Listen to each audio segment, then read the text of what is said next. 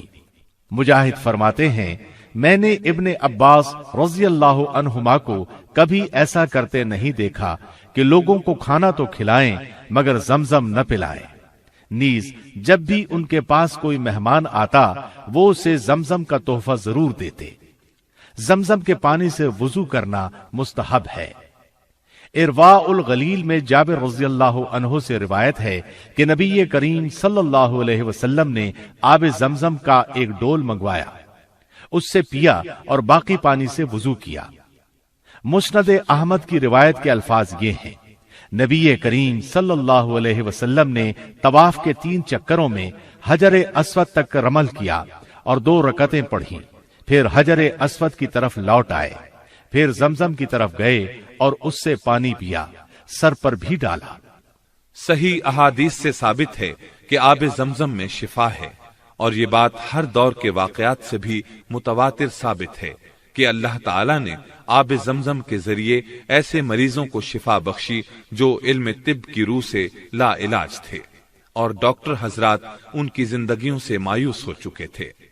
ابن عباس رضی اللہ عنہما سے روایت ہے کہ رسول اللہ صلی اللہ علیہ وسلم نے فرمایا، روئے زمین پر بہترین پانی آب زمزم ہے، یہ خوراک بھی ہے اور بیماری سے شفا بھی، اس لیے جو شخص شفا کی نیت سے پیے گا اللہ تعالیٰ اسے اپنے فضل سے شفا عطا فرمائیں گے۔